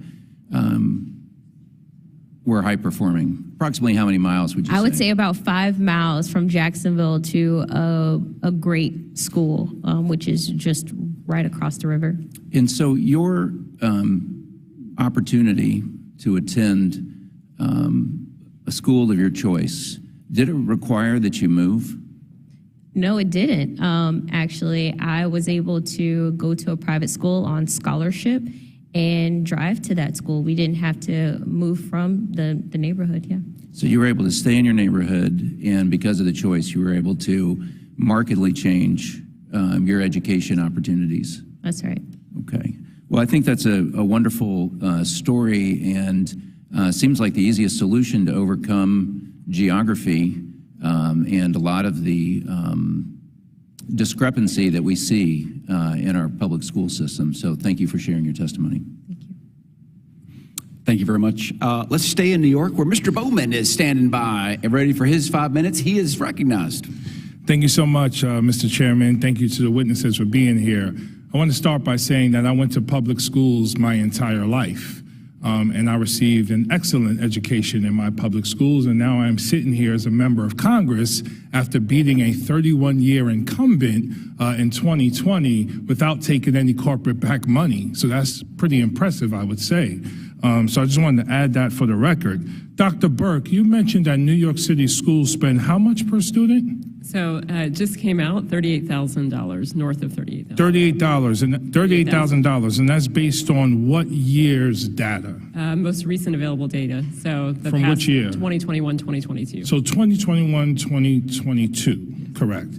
This is the same time where New York State received American Rescue Plan money. Yes. It's the same time where New York State received CARES Act money. It's the first time that New York State has been funded by the Campaign for Fiscal Equity, a lawsuit that they won 20 years ago that finally is going to be fully funded. So this $38K is the most money ever invested in New York State schools. Is that correct? Correct. That is correct. Okay. So prior to this influx of money, New York State was not spending $38,000 per student. Do you know how much they were spending? Still spending among the most, if not the most. Do you know how much? It was north of $30,000. North of $30,000. Yes. Okay. I don't have an exact figure. I can get it for you. Okay, let's say $30,000 for argument's sake. Let me explain student funding and student spending to those in the room who may not understand how it works. It is not $38,000 for every single child in the school system. When you have a school system that has a disproportionate number of children with special needs and a disproportionate number of English language learners, the school system receives additional funding for those students. Is that correct, Dr. Burke? That is correct. That's correct. So because New York City has a disproportionate number of children with special needs and a disproportionate number of English language learners, New York City receives additional funding. So when I was a school principal, I had 250 students. If I had $38K per student, my budget would have been $8 million. It was never anywhere near that because I did not have a large number of children with special needs. In addition, this money is not per student in terms of we're giving students the money. This money is spent on teachers, staff, books, and different things like that. And if you are a child with special needs or a child that's an English language learner, you need additional resources to make sure you are meeting your academic needs. Now, Dr. Burke, is it true that charter schools, by and large, take and receive less children with special needs than public schools? No, and in fact, if you look at not only charters, but private school choice programs in particular, the fastest growing private school choice programs are for those kids with special needs. Are you familiar with Success Academy in Yes. New York City? Does Success Academy take the same percentage of special ed students that public schools take? I'd have to look. Okay. I don't know the They percentages. don't. I could tell you that. They do not. I can't tell you if they do or don't. I don't have the I'm saying for the percentages record, off the and top of my anyone head. can look this up, Success Academy does not take the same percentage of children with special needs as New York City public schools. I have a few other questions. Mr. Messer, how you doing? Do you support teachers' unions? Yes or no? Teachers unions never supported me. Do you support teachers' unions? Yes or no? Teachers unions never supported me. Okay, so is that a no? Teachers Yes or no, unions do you never support supported me. teachers' unions? I don't have a yes or no answer to that. I'm sorry? I don't have a yes or no answer to that. Okay, They Dr. didn't Burke, support do you me. support teachers' unions? No. No. Mr. Black, do you support teachers' unions? I have no objection to them, but I don't donate any money to them. Yes or no? I support their mission, but I don't support them in any individual capacity. Miss Allen, do you support teachers' unions? No. No, you do not. Okay, so we have 3 of the 4 people have identified themselves as people who do not support teachers' unions. It feels to me that this support of voucher programs to move students out of public schools into private and or charter schools is a direct attack on the public school institution and infrastructure, and specifically on teachers' unions, as 3 of the 4 witnesses we have do not support teachers' unions. Let me ask another quick question, starting with Mr. Messer. Do you support the U.S. Department of Education, or do you think it should be dissolved? When I was Dr. Burke, do you support the Department of Education, U.S.? No, it dissolved. Okay. Miss Allen, do you support the U.S. Department of Education? I worked at the U.S. Department of Education for 2 years, So yes, you do. I worked at the U.S. Department of Education So for no, 2 you years. don't. I So worked yes or there. no? I worked you at the support US it or not? Department of I'd rather not answer that. Okay. All right. Thank you. My time is up. I yield back. Thank you very much, Mr. Bowman. Let's go to Michigan, where Representative McLean is standing by. She's ready to go. Representative McLean, you are recognized. Thank you. Let's just, out of curiosity, stay with that same theme. But I'd like an answer from all of you. Do you support students? Yes, Doctor, I you do do? support students. Wonderful. And I think it's crazy to say that supporting students somehow makes you anti-teachers union or Department of I Education. mean, the teacher, let's understand, and unions are great, right? Teachers Unions are just that. They support the teachers. So I thought we were doing a hearing on students. So you support the students. Yes. How about you? Do you support students? Yes, ma'am. Next. Yes, I do. Wonderful. How about you, ma'am? Of course. Okay, just so we're all clear, we're all here about the students, right? Because the goal today is about the student. Just checking. Okay. All right. In my home state of Michigan and across the country, families have suffered through prolonged school closings and lockdowns during the COVID-19 pandemic. It is what it is, right? Most students fell behind in math and reading, and we actually have data, facts, right, to support that. And due to the forced remote instruction, I mean, I think the teachers did the best they could with the situation at hand. But Dr. Burke, can you talk more about how school of choice actually helped families during the pandemic? Because I think what the pandemic showed too is people learn in different ways, right? We shouldn't go and we shouldn't just have this one size fits all, because last I checked, we're here about the student, right? So do you think school of choice helped parents get their kids back in school sooner? Do you think in-person instruction would help these students close the learning gap created by the pandemic? Can you just talk about a little bit about that from the eyes of the most important, and that is the student? Yes, thank you, Congresswoman, for reorienting us to the student question at hand today, because it is all about students, and we do not want students trapped in unaccountable public schools. But if we look at Catholic schools in particular during the pandemic, you're absolutely right. Private schools were much more likely to reopen much quicker than the district schools, largely because teachers' unions kept those district schools closed. If we look at Catholic schools, they opened much quicker as soon as they knew it was safe to reopen, when the science showed that it was safe to reopen schools, and the result has been pretty phenomenal. There was a piece by Kathleen Porter McGee in the Wall Street Journal recently, and she found that if all Catholic schools, all 1.6 million children in Catholic schools were a state, they would outperform every other state on the NAEP in math and reading. And so they gained, low-income kids in particular, minority students in Catholic schools gained 10 points in reading over the course of the pandemic, when students across the country actually lost 3 points in reading and 8 points in math. I mean, this is a phenomenal story to tell about how Catholic schools thrived. Well, Dr. Burke, let's not let the facts get in the way of good story over here. So, Mr. Messer, in your testimony, you mentioned the overwhelming support that School of Choice has among parents. In Michigan, we provide no public support for parents to choose private educational options. The state is increasingly out of step with other states that do help parents access private schooling options. Policies that have a clear record of success. Again, facts. Can you talk more about what the polls tell us about support for school of choice across the country in my last minute remaining? Yeah, I mean, overwhelmingly, we live in America today where we agree on almost nothing, right?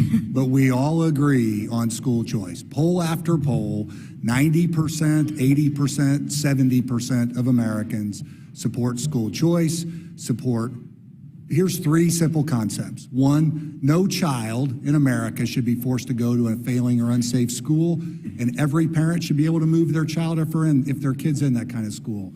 80% support across America.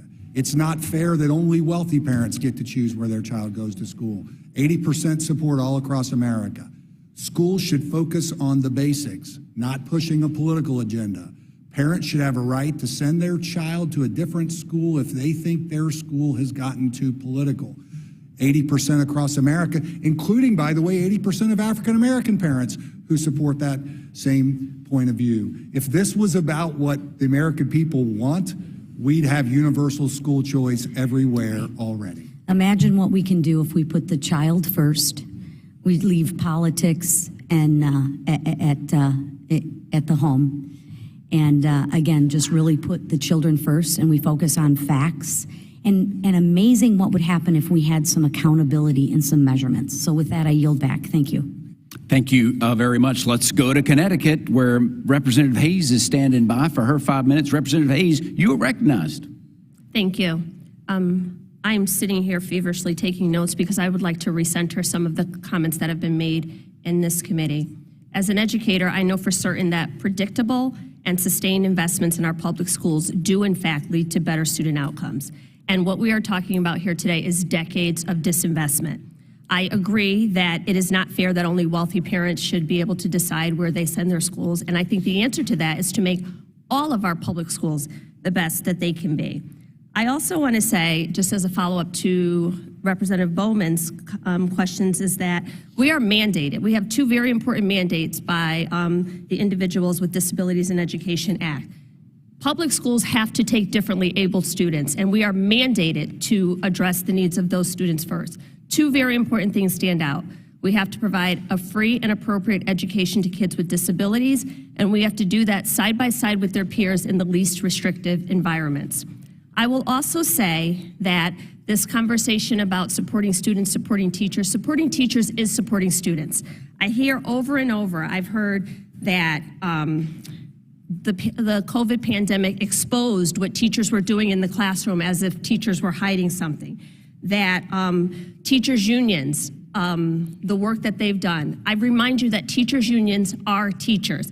And I can tell you that it was incredibly disturbing to hear one of the witnesses on the panel say that it took for you to go to a private school for a teacher to smile at you.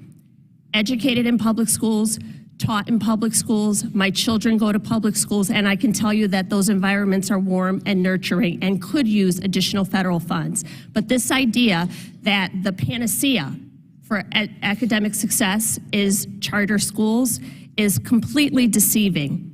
I will also note that there is a distinct difference between private charter schools and public charter schools, and I would encourage anyone who is listening to this committee to look those things up, because a lot of the statistics that we're hearing today are from, in fact, public charter schools. I am a proponent of public charter schools. I think that parents should be able to choose a school that has a specific stream or a STEM academy or arts education or whatever it is their children are looking for. But I also believe that public funds should require public accountability. And that is what we're not talking about today.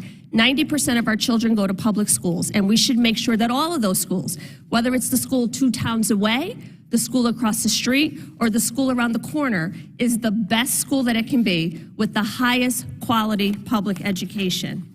My question today is for Professor Black.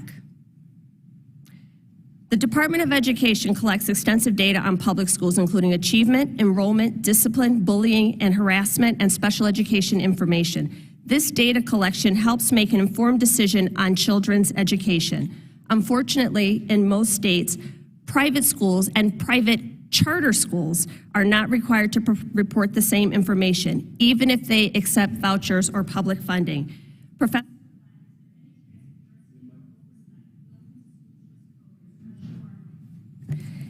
Is there any transparency or oversight built into school choice programs to ensure that the schools parents choose for their children are high quality, and is there any recourse if they are not found to be high quality? Additionally, do you believe states should fund voucher programs that do not meet high quality education standards? I do not believe they should fund vouchers that do not meet high-quality education standards. There's tremendous lack of transparency in what happens outside of the public school system, and therefore studies are often thinner because we don't have the data to which you reference. For the record, I would say I do support the U.S. Department of Education, because it is the institution that ensures the enforcement of anti-discrimination statutes in this country. And I also would note for the record that no voucher program ever put to the people in the history of the United States of America has ever succeeded on the ballot. The most recent one of which I'm aware was in Arizona, and it failed 65 to 35% in the state of Arizona. Thank you. As an educator by profession, I also support the U.S. Department of Education in their mission to ensure that every child in every zip code has a high-quality public education. And in my last seconds, I just would like to amplify some of the challenges with charter schools that are not public. They vary by state. There's a messy admission process that excludes many students. There's high teacher turnover and low student diversity. These are all things that we can look at and address if we truly want to make an argument for the charter school movement, and I am open to doing that. But I quite frankly, I do not believe that that is the direction that this hearing is going. And with that, I yield back. Thank you, Mr. Chair. Ms. Hayes, thank you very much. Representative Moran represents the great state of Texas, and he is recognized for 5 minutes. Thank you, Mr. Chairman, from the great state of Florida. We appreciate that.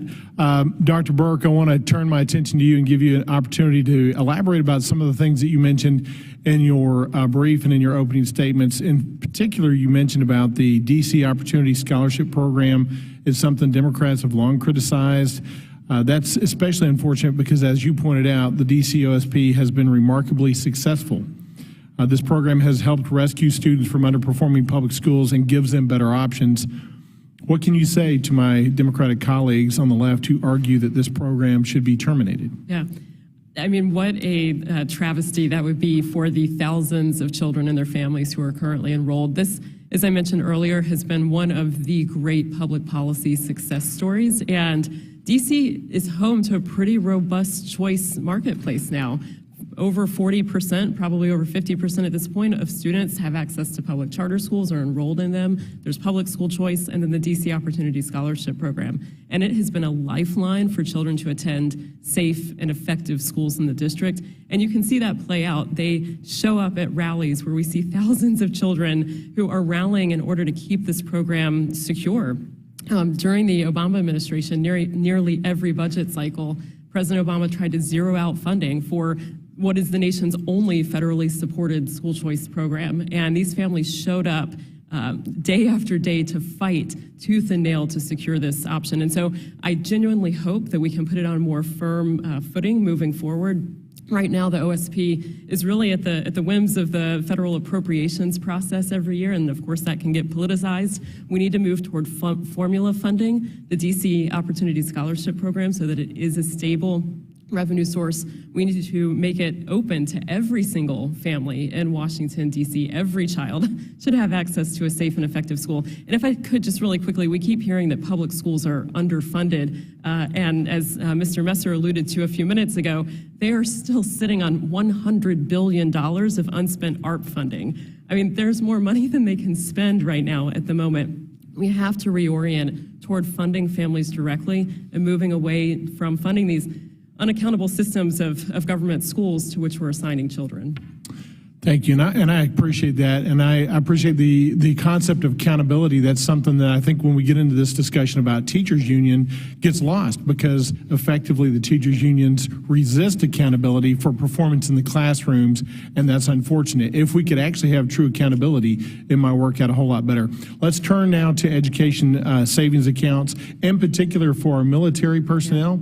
We know that there's a lot of military personnel that get assigned to new bases, new locations. Their families are then effectively put in a geographic area where they do not have a public school choice, but they're forced into a certain area. Talk about why education savings accounts, and particularly for military personnel, are so important.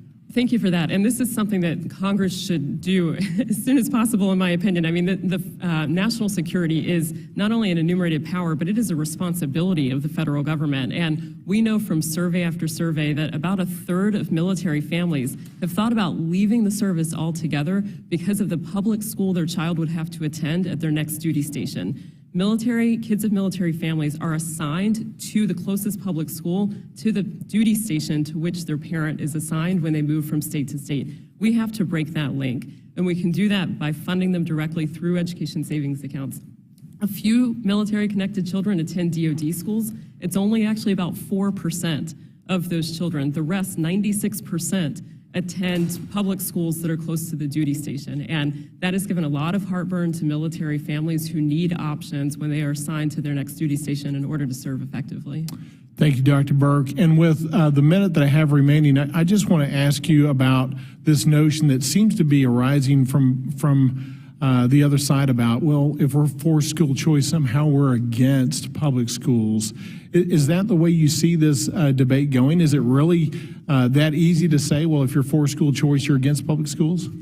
No, not at all. And look, if we look at state constitutions across the country, they do mandate for public education. We have to make a distinction between public education and public schooling. And yes, as I said earlier, publicly fund education, but allow families to choose what that looks like for them, what school works well for them, what school is safe and effective and aligns with their values. And we're getting to that point now. If we look across the country, we've got universal education choice now in 6 states, which is a really phenomenal development. That's right. And I'll just conclude by saying that I personally have the option to send my kids anywhere I want to. I'm of the means where I could do that if I want to, but I choose to send them to a public school because for me and my family and my kids, that's the best choice. I want other parents to be able to make the choice that's best for their kids as well. Thank you for your testimony. I yield back. Thank you very much. Here's our new order, Miller, Kiley, Scott, Fox, Good. So let's go to Illinois where Representative Miller is standing by, and she is recognized for her 5 minutes of questions. Thank you. Mr. Messer, I have a question for you. In my home state of Illinois, very sadly, only 30% of students are reading at grade level and only 26% are proficient in math. How do you think school choice would better serve parents and students in Illinois? Yeah, look, I think that's a great question. And as was alluded to by Mr. Moran, there's a sort of false premise being thrown out there that we believe that somehow there is some panacea. Here is, I think, the panacea, empowering parents through education freedom. And if you have a child who's unable to meet academic standards, you can find a school that fits their needs better. Through programs like the ECCA, the tax credit scholarship bill that Congressman Owens, Smith, Walorski, and others have supported, you have the option to pay for tutoring, to take a math tutoring course if you need to. I think that the key that we have to remember is it's not enough to just tell folks, well, tough. And the reality is, and I'm going to say it, we got a lot of folks in America who can afford to have choice and send their kids wherever they want, who are ready to fight to make sure others don't. Yes, and I grieve along with many of the other members at the thought that we have disabled our young people by not giving them the proper education. And definitely parents should have the power to make the educational decisions which are best for their children, including moving them out of failing schools and into schools where they can succeed. So thank you so much, and I want to yield my remaining time to Congressman Owens. Thank Congressman Owen, you're recognized. Thank you so much. I'd like to, first of all, just make a point that you're right. The panacea is that when a mom and dad looks at their child, it's all said and done, and said, I did my best and I succeeded. Unfortunately, we have millions of children today and millions of parents who do not feel that way. They think they're failures. They think that the system's not for them, and we're seeing results of that as we speak.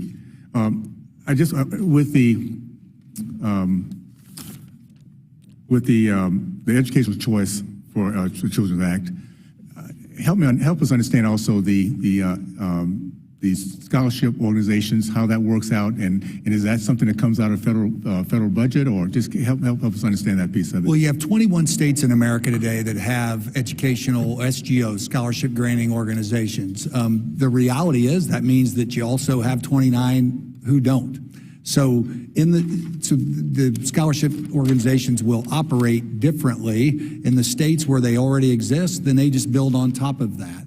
And the reality is many of the scholarships that are available for families today don't get them all the way to where they need to be to have an actual choice. But an important part of the ECCA is it will allow for there to be scholarships in states that don't currently have any other choice option. And frankly, states where the teachers union has such a political entrenchment that those options probably won't come to those states for quite some time. Illinois, an example of a state that is like that. How does the ECCA do that? Simply through freedom. It allows a donor to write a charitable tax contribution to a scholarship granting organization that then will be able to decide, and give parents opportunities. And that donor gets a tax credit, and they understand that they're finally building our country back with good education by educating those kids that do not have it. Let me just ask you, how many children do you have? I have three. 1, 2. Okay. Would you agree that you know best for your child than we do sitting up here right now? Yeah. That's the conversation, my friends. You do, and so does every other parent out there. And these parents love their children like we love our children. So it's time for us to start putting down parents. It's time for us to stop acting that they don't know what they're doing. They can't sit down and think this process through what's best for their child. If a system is not working with the public, private, parochial, homeschool, if it's not working, they will do their best to make sure to get to a place that does work. So thank you for your participation. Thank you for your passion. And Ms. Allen, I can't say enough. Thank you for your success. That's what we need to see more of. Thank you so much. Now you're back. Thank you very much. Let's go to California. Representative Kiley is standing by. Representative Kiley, you're recognized. Thank you, Mr. Chair. Starting first with just a brief point of clarification, we heard a lot of references on the other side to private charter schools. Mr. Messer, are charter schools public or private schools? They're public schools. And we also heard the other side say that somehow charters get to pick and choose their students. Is that true? No.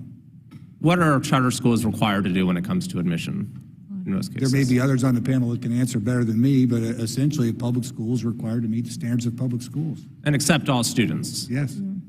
Thank you.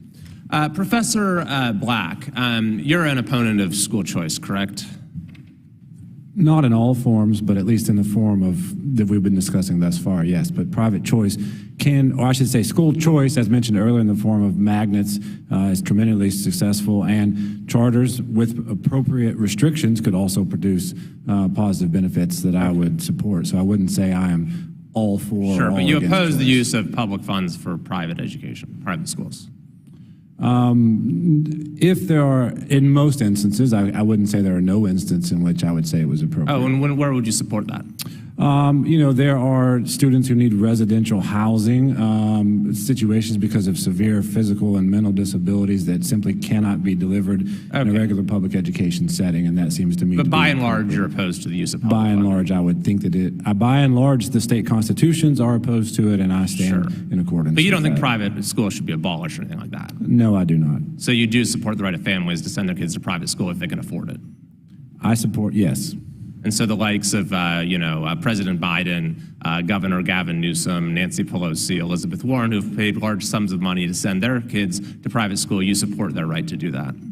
I support an individual's choice to spend their money in whatever way they choose to, so long as it doesn't violate state or federal law. And so you make an interesting argument in your testimony. You say that the U.S. Constitution, Article 4, Section 4, says that Congress must guarantee a Republican form of government in the states. And you go on to say that since the nation's founding, the provision of public education has been understood as a central pillar of democracy and a Republican form of government. Professor Black, did COVID-era school shutdowns violate the Republican government clause of the United States Constitution? Could you repeat your statement? Did COVID-era school shutdowns violate the Republican government clause of the U.S. Constitution? Public schools continue to provide education, so when you say shut down, in what respect do you mean Well, for shut example, down? the Burbio in-person instruction tracker for the 2021 school year has an index of in-person instruction. Now, the vast majority of states were above 50%, but the 5 lowest states below 25% were Hawaii, Washington, Maryland, Oregon, and last of all, my home state of California. Would you say that those states violated the Republican government clause of the U.S. Constitution by refusing to offer an in-person instruction to their students when other states were able to do so? I would not say, the premise of the question as I understand it, and maybe I misunderstand it, is that they must provide public education at a particular time and a particular day and a particular method. The Republican form of government does require public education, but it does not specify the time of day or the location of which that could occur, and thus times in which one was not in school can be made up at later points. So I think you ask a very complicated question that I'd be happy to have further discussions about, but I think there's a lot of nuances to. Do you think it was a mistake for those states to keep their schools closed that long? You keep saying closed. Or failing to offer in-person instruction? I'm not a scientist. I don't think I'm prepared to say at what point we should have had in-person instruction or not. I was ultimately think we would follow the CDC guidelines. Okay. You also note that Florida has received an F when it comes to spending rankings. And you then go on to note that some schools, that several other states received A and B ratings. I looked up one of those at random, Washington, D.C., which received an A rating, and then compared how those two jurisdictions, Florida and D.C., have done when it comes to education outcomes in the National Assessment of Education Progress for students eligible for free or reduced lunch. For fourth grade reading, Florida 61% achieved basic level of achievement, and D.C. was 38%. Eighth grade reading, it was 62% to 49%. So why is it that you care more about the level of the amount of money that is being spent than the amount that students are learning? I do not care more about the amount that's spent. I care about studies that show the amount spent correlates, and as to this comparison you make, the percentage of students with disabilities, low income in the District of Columbia is exponentially greater than it is in the state of Florida. And if I might just add that I did a comparison of students who are eligible for free or reduced lunch. This is an apples to apples comparison. My apologies. Thank you. Very good. Thank you very much, Mr. Scali, and well done to keep it in the time. He represents the great Commonwealth of Virginia. He's also the ranking member of the full Education and Workforce, and I'm happy to recognize him for his 5 minutes. Representative Scott, you're recognized. Thank you, Mr. Chairman. Professor Black, are there public and private charter schools? There are all charter schools are public, but some of them are run by private entities as opposed to public or nonprofit entities. So the distinction would be those that are run by nonprofits versus those that are run by private entities. Okay. One of the criticisms about vouchers is that if you start a voucher program, the first thing you do is fund those already in private schools. Is that right? A very substantial portion of those programs do fund children who are already in private schools. And do the vouchers cover the tuition of the private school? It does not cover the tuition of many private schools, and thus children who can't make up the difference or cannot afford to go to all private schools. So that if you can't afford the difference, then you don't get any help. You mentioned disinvestment. Is that because the political pressure when you have vouchers and public school system, the political pressures to increase the vouchers and not so much increase the investment in public schools? You certainly know politics far better than I, Representative, but I would say that it is my experience that vouchers are very popular in part inside of state legislative buildings, but not very popular at all outside of them.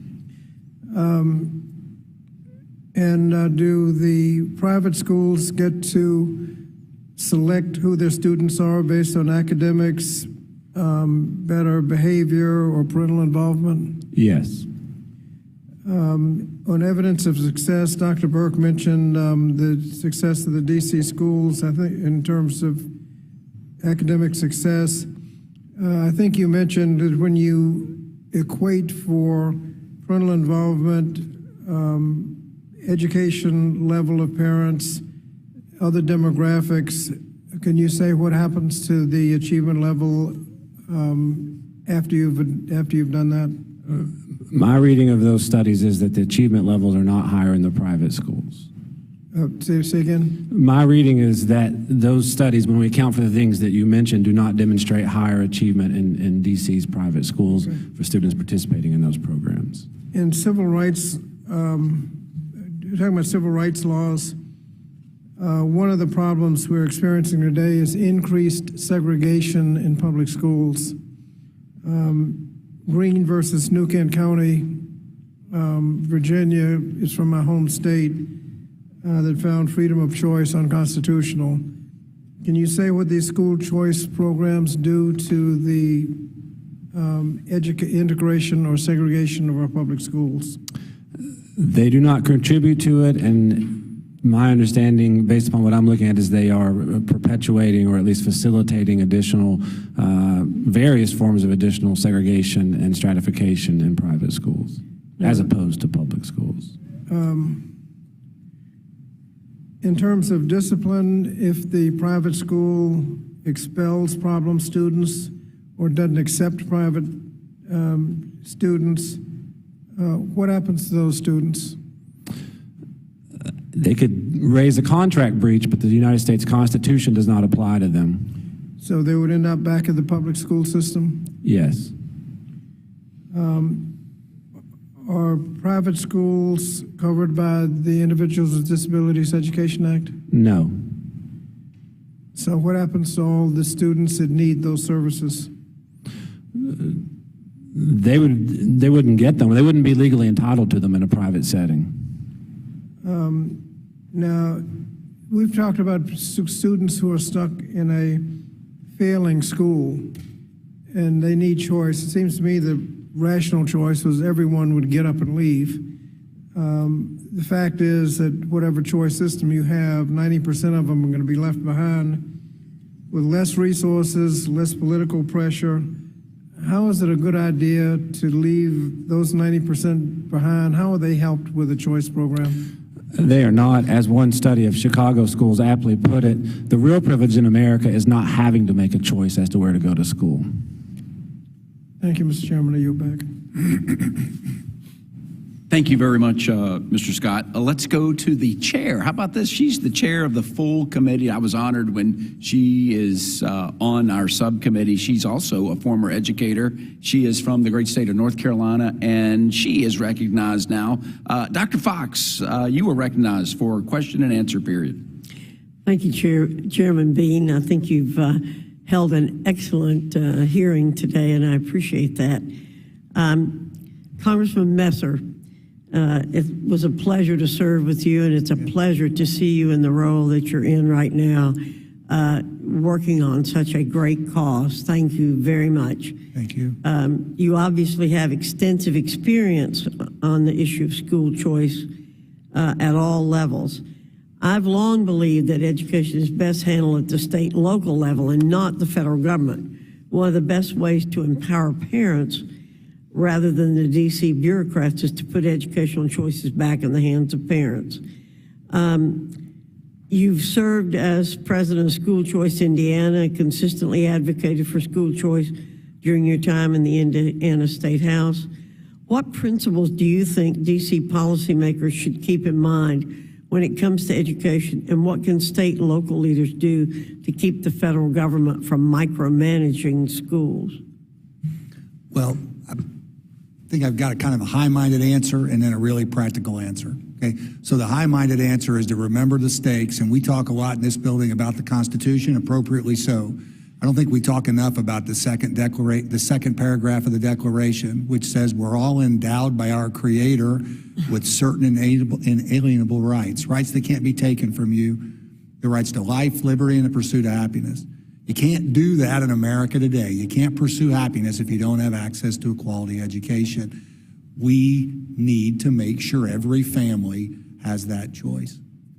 How do you do it? That's the practical part. This isn't complicated. Empower parents. Parents know best. It can't both be true that our current public school system is doing a fabulous job and be true that if we give parents an option, everybody's going to pour out of the school and somehow destroy them, right?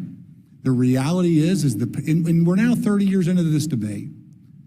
Parents leave when it's best for their child to leave, and the rest of the system improves. Thank you. Ms. Allen, I was quite moved by reading your personal story and hearing it today. Your story perfectly encapsulates why we need school choice. I'm overjoyed that Florida's tax credit scholarship was available to you and had such a positive impact. What troubles me is that many children in our country don't have that opportunity. Republicans are absolutely committed to making sure every child has the opportunity you had to find the educational option that works best for them and their families. I know you're the first in your family to graduate from high school, college, and graduate school, which is a remarkable accomplishment. Can you talk about what it means to you and your family to be the first in your family to achieve such a high level of education? It's a tremendous success. It's a pleasure for me to serve as this trailblazer. In my family, my niece is now also a college graduate. She's a nurse traveling across the country. And it's a pleasure that she looks up to me. And so we've been able to set a new trajectory, and it's because of education freedom. Thank you very much. Dr. Burke, one of the arguments we've already heard from our Democrat colleagues is that school choice hurts traditional public schools. And I think Congressman Messer explained it very well just now. If the public schools are doing such a great job, why are we afraid of choice and the fact that people will leave? But it's not true, and we know it's not true. We also know that competition creates an incentive for anybody to improve and breaks up the monopoly power of traditional public school districts. That's what it would do. I believe in school choice not only because it helps students in private schools and charter schools, but because it helps traditional schools. I know you've spent your career analyzing the evidence on school choice. Could you give us quickly some findings from the research on how school choice affects traditional public schools? Thank you, Chairwoman Fox. Appreciate that. So you're right. It's a competitive pressure that creates that rising tide that lifts all boats. We know that school choice improves academic outcomes for children who choose to stay in their district schools as well. There are 28 empirical evaluations of the effect of school choice and the competitive pressure that it puts on public schools as well. These are matching and longitudinal studies. Of those 28, 26 show positive effects for students in public schools as more and more private schools begin to participate in a school choice program. One finds a null effect and only one found a negative effect. Thank you very much. I yield back. Thank you very much, Dr. Fox. Our final member in the spotlight just entered the building and entered our room, and he is from the Commonwealth of Virginia. Let's go to Virginia, where Mr. Good is standing by for his 5 minutes, and he is recognized. Thank you, Chairman Bean, and thank you to our witnesses. I think I'm the only thing standing between you and being paroled from this hearing today, but thanks for your time today. First, just a question or two to Ms. Allen. Appreciate, again, you being with us today. Our backgrounds are somewhat similar, where I grew up in a lower-income family, grew up on food stamps, free school lunch, and I'm old enough, it was the days when not everyone had free school lunch. You had to qualify for it, and went to rough inner-city schools, low-income white kids, low-income minority kids, rough background, rough schools. But through the benevolence of others, my family could never afford it. I was able to go to a private Christian school for high school, which made a tremendous impact on my life, similar to what I've seen in your testimony on the impact that it made for you. As you know, Title I of the Elementary and Secondary Education Act was created to help, theoretically anyway, disadvantaged students. In a community like where you grew up in Eastside Jacksonville, how would you comment on the effectiveness of the federal funds being, what kind of an impact are they being made, are they effectively being leveraged, I should say, to help disadvantaged students in your experience? Of course. Every school that I went to in elementary school was a Title I school and did not meet my needs. The schools are currently still Title I and currently still poor performing and lower income. With my work at the American Federation for Children, I started a special project called Black Minds Matter. And I actually have the first and the only directory of Black school founders. And these are folks who started schools. And many of these Black school founders used to be public school teachers in Title I schools. And what's interesting is that they reached a ceiling and they saw that they couldn't help. They couldn't do as much as they wanted to really help kids learn. So they started to start their own school. Many of the colleagues and members were talking about teachers in the public schools and in the system. Teachers who are teaching in private and charter schools are doing a tremendous job at trying to help give students more opportunity. And so they're also benefiting from what we're talking about today. You know, certainly you see the other side, what they, we talk about school choice a lot on our side, if you will, and I hate to say sides like that. The other side is very much against school choice and will say, that school choice harms the public schools. Their feeling is if a public school is toxic, if it's failing, if it's dangerous, if it's not meeting the needs of the children or the families that are subjected to those schools, then everyone should have to share in that misery and no one should have the opportunity for school choice. I have a bill, it's called the Choice Act, which would allow federal dollars allocated for education to follow the child to the school choice of the family, whether it was another public school. You know, some districts charge you to go outside your district, of course, a few $1,000s in Virginia in some cases, whether it's the private or Christian school or homeschool expenses or what have you. How might it have made a difference, or would it, for people like others in your situation, or yourself maybe, if federal dollars went to the school choice of the family instead of being restricted to that public school where the child happens to reside? It would make a tremendous difference. You know, folks who have backgrounds similar to ours are wanting better options for their students.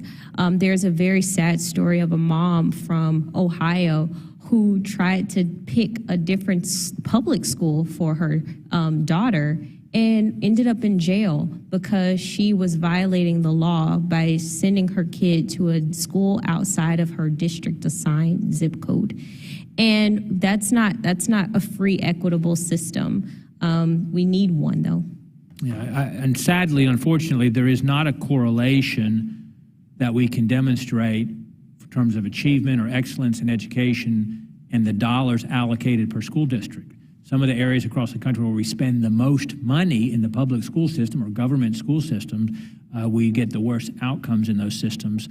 This for Dr. Burke, and again, thank you for being with us and with the limited time that I have left. Could you just comment on how you feel like the effectiveness is demonstrated by the federal government's role in education? What's the proper role of that education, and what's the demonstrated effectiveness for the mandates and the controls that come with the federal government's small amount of dollars that are allocated? Well, education's not an enumerated power of the federal government, so the more that we can do to start winding down federal intervention in K-12 education, the better. The track record has been incredibly poor, unfortunately, since Lyndon Johnson launched his war on poverty. We've spent $2 trillion just at the federal level alone, which, remember, is just 8.5% of all K-12 education funding. And outcomes, if you look at the NAEP long-term trend assessment, are flat for reading and math achievement over time. We're still in the middle of the pack internationally. Disadvantaged students are still struggling with graduation rates, et cetera. So we've got to change that dynamic, start winding down federal spending and intervention in K-12 education, and allow education choice to flourish in the states. Thank you. In Virginia, 94% of our funding for the schools comes from state and local, and I would submit that the 6% we get from the feds is not worth it. We can make do on the 94% without the federal mandates and the negatives that come with it. Thank you so much. Now I yield back, Mr. Chairman. Thank you, Mr. Good. At the beginning of our program today, I promised that there would be interesting debate, robust concepts, and big thoughts and ideas. And thanks to each of our panelists today, that was a promise fulfilled. Y'all all did a great job, and thanks for the time this morning. Before we adjourn, Ranking Member Bonamici and I discussed the need to review our audio system. And maybe we can improve it going forward, or at least review it. But what a great day. So to all the members, thanks for doing your homework coming in before and coming in prepared. Let's go have a great day. Since there's no business before the committee, we stand adjourned.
So there's been a lot of news reporting, a lot